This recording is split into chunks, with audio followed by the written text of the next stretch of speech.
Welcome to Comic Power. I am your host, Comic Killer 72. Today we're going to talk about the big things that were revealed at San Diego Comic-Con 2017. And there were some big reveals, trust me, but first some other news. My channel is just around the corner from 1,000 subscribers, so go ahead and help me get over the hump and tell everyone you know that likes comics so I can reach that milestone quicker. And don't forget to click on alerts at the top. If you click on it, it will say send me all notifications for this channel. So when I post a new video, you'll get notification and get tipped off about it. Right now I'm on schedule to do 2 videos a week. Wicked Wednesday as always and some other unrelated program. So let's get right into what we came here today for, and that's about SDCC and the revelations that came out of it.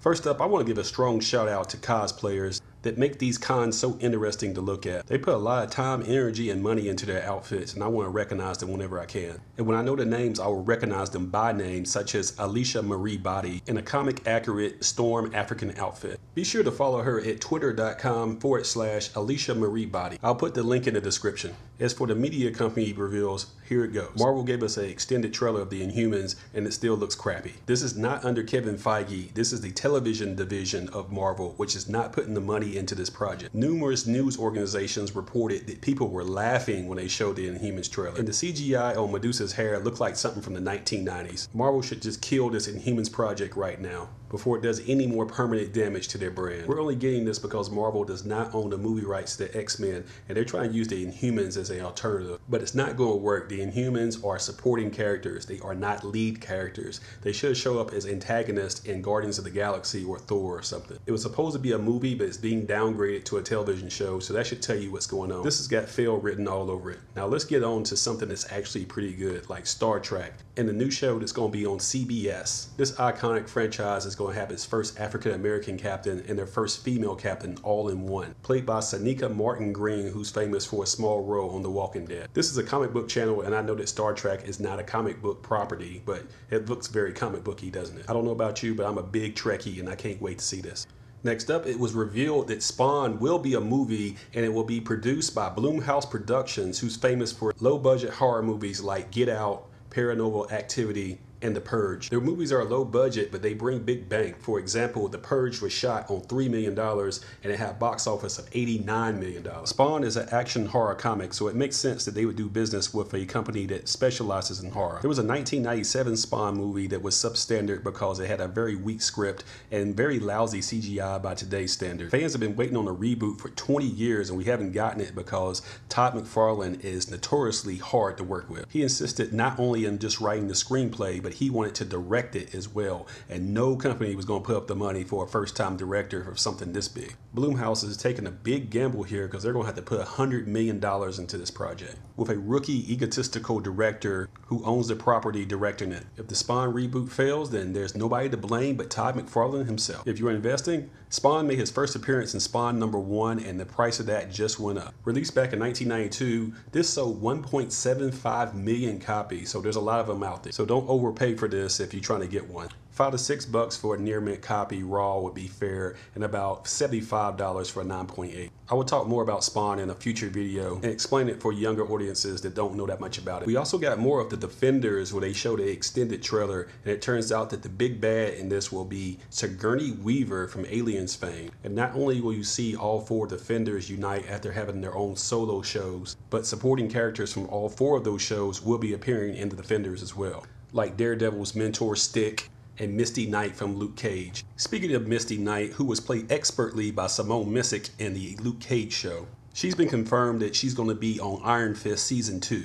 This is actually a pretty big reveal because she teams up with Colleen Wing to become Daughters of the Dragon from the comics. This could be a spin-off in the first female team-up comic book adaptation on television. You can probably find one of these in the dollar bin, so I'd grab it if I saw it. And Marvel definitely scored with the Captain Marvel reveal. Her costume was a Comic-Con reveal, and they have not officially released any images of it yet. So the only official thing we have is some images that some people took on their cell phone, and it doesn't do it justice. The movie comes out in early 2019. Brie Larson will be the hero starring as Captain Marvel, the former Miss Marvel. The movie will actually be a Avengers prequel because it's taking place in the 1990s, and the Skrulls will be the villains. The Skrulls are the arch enemies of the Kree who've already been introduced in Guardians of the Galaxy. The Skrulls made their first appearance way back in 1961 in Fantastic Four #2. And Marvel has also announced that Captain Marvel will be the most powerful hero introduced in the MCU. She's going to be on like Superman type level power level. A legitimate question will be, what happened to her if she was around in the 1990s? They sure could have used her help in the Battle of New York, in the battle versus Ultron. Sam Jackson's Nick Fury character will also be in this. The success of Wonder Woman works for Captain Marvel because it puts to bed the notion that females can't be lead characters in comic book movies. But Marvel does have to explain, if Captain Marvel was around in the 90s, where is she now? The character's name is Carol Danvers, and she first appeared as Miss Marvel in Miss Marvel #1 back in 1977. And she was upgraded to Captain Marvel in Avenging Spider-Man #9 back in 2012. These two key issues are not just hot, they're radioactive. Prices are rising fast, so you might want to get in the game now. Marvel also showed off more footage from Black Panther, which is going to debut in February 2018. His costume is different from what you saw in Civil War, and the Midnight Angels are going to be a big part of this movie. This is Black Panther's all-female, top-notch security team and mercenaries. We got more looks at the royal family, which includes Forrest Whitaker and Angela Bassett as his mother. The only problem I have is I gotta wait to February to see this. Ugh, I want it now. But Marvel isn't done yet. They got more footage of Thor Ragnarok showed at Comic-Con. I don't think I've ever been excited for a Thor movie until now, because we're getting Ragnarok, which is mashing itself up with Planet Hulk. And spoilers? We're getting a talking Hulk. He actually has dialogue in this movie, and we're also getting the Easter egg of Beta Ray Bill. This movie is going to be completely nuts, and I just can't wait to see this either. It appears that Tessa Thompson is going to have a big role in this movie. She's playing Valkyrie. The way the trailer looks, it looks like she's an enemy of Thor in the first act, but winds up teaming up with him in Loki and the Hulk at the end. If she looks familiar, it's because she played the love interest of Michael B. Jordan in the Creed movie. And speaking of the Creed movie, all the lead characters are now in comic book movies. The director Ryan Coogler is now directing Black Panther. Tessa Thompson is playing Valkyrie in Thor. Sylvester Stallone is playing Starhawk in Guardians of the Galaxy. And Michael B. Jordan is playing Killmonger in Black Panther. But anyway, back to Thor. It seems they're upping his power level to the Odin Force based on the way this image looks here. To be honest, the first two Thor movies I found to be boring, but Ragnarok, I can't wait for this one. If you think that Marvel completely owned Comic-Con, you're wrong, because DC had something to say with Justice League. And they gave us more footage of this, and man, it was awesome. We got our first real look at Steppenwolf, who's going to be the villain in Justice League. The costumes, the set design, and all the gadgets, everything just looks insanely great. You might know the story. Zack Snyder was working on the project, but he had to bow out due to a family emergency, and Josh Whedon has stepped in to do a few reshoots and to finish the movie. DC also had the actual uniforms they wore in the movies on display in glass cases. Marvel has been winning the war at the box office so far, but they don't have any costume designs that look this good. The new trailer footage had me extremely excited, and I'm glad that they did not show Superman. We know he's coming back, but they don't need to show him in the trailer. As for Justice League, can't wait, man. Seriously, can't wait. This looks incredible. I'll post an official trailer in the description. Even though Justice League is extremely strong, there's no future comic book movie coming soon more anticipated than Infinity War, when a unification of the Avengers, Guardians of the Galaxy, Doctor Strange, and others will happen, and the mother of all battles against Thanos.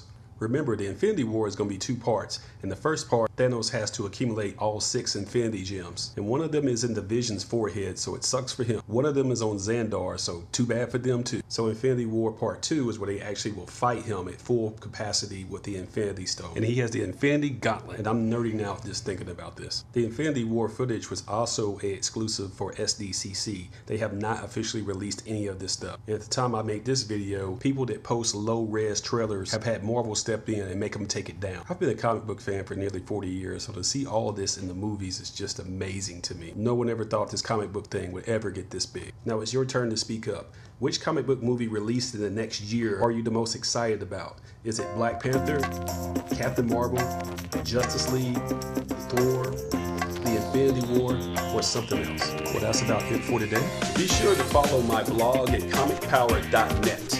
On social media, follow me at facebook.com/comicpower.net and comicpower-universe.tumblr.com.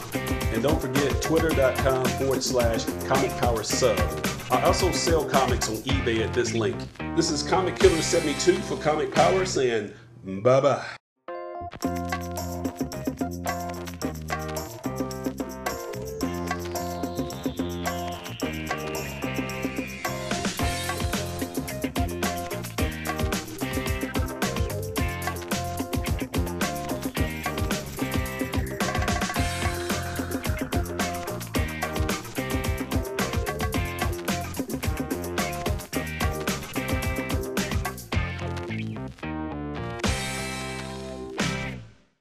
And don't forget to share this video, click on subscribe, give it a thumbs up, and tell everyone you know about this channel to help it grow. Thank you for your support.